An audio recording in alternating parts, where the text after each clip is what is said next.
a pack of intimidating men and women wearing earpieces and staring blankly ahead. "There is no way in the world to figure out what it's like to live here," Hillary Clinton said in a 1995 interview. "It can be surprisingly claustrophobic."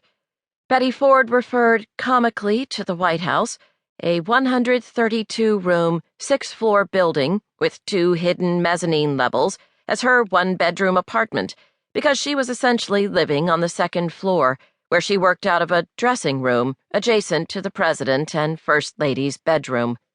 Life changes quickly for these women.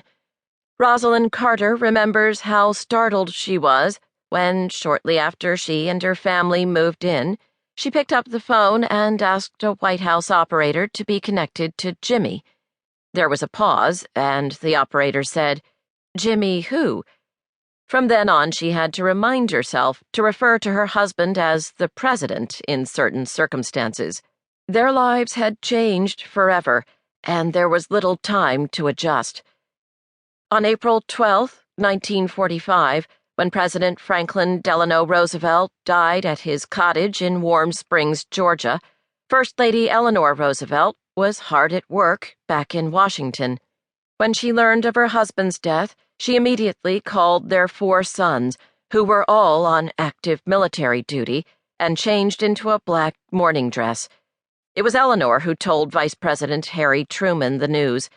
"Harry," she said calmly, "the President is dead." Stricken, Truman asked her if there was anything he could do to help. She shook her head and said, "Is there anything we can do for you? For you are the one in trouble now." In the 19th century, a woman's name was only to appear in writing on 3 occasions: upon her birth, her marriage, and her death.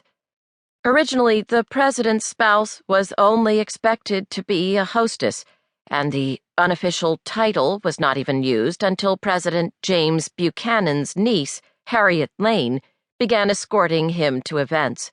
Buchanan was the only lifelong bachelor to be president. In 1858, Harper's Weekly referred to Lane as Our Lady of the White House, and 2 years later, in Frank Leslie's illustrated newspaper, her picture was printed with this caption: "The subject of our illustration may be justly termed the First Lady in the land." By the time Mary Todd Lincoln moved into the White House in 1861, the term First Lady was ensconced in the American lexicon. She was sometimes called Mrs. President by her husband and his advisers. When the Civil War hero General Ulysses S. Grant was elected president in 1868, women reporters were eager to cover his wife, Julia, even though many of them would write under a pen name, because being a reporter was considered a highly unladylike occupation in the 19th century. Julia loved to entertain. She threw 29-course dinners, but she came under blistering attacks for her appearance. She was cross-eyed and would pose for portraits in profile to try to disguise it. The president's wife has always wielded a subtle but effective power. Mary Todd Lincoln made sure some of her allies were part of her husband's cabinet, and Edith Bowling Galt Wilson, President Woodrow Wilson's second wife, is thought to have actually assumed many of the duties of the presidency after her husband's stroke in 1919, 18 months before he left the White House. For 12 years, from 1933 to 1945, Eleanor Roosevelt challenged the expectations the public had of a First Lady by working tirelessly as an activist for human rights and women's rights.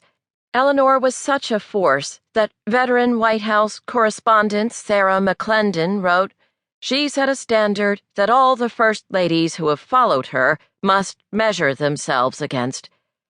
Between Eleanor and the glamorous Jackie Kennedy were Bess Truman and Mamie Eisenhower. Bess Truman hated Washington. She and her husband and daughter all called the White House the Great White Jail, and went back to their home in Independence, Missouri as often as possible, and never gave interviews. She was terrified that the press would reveal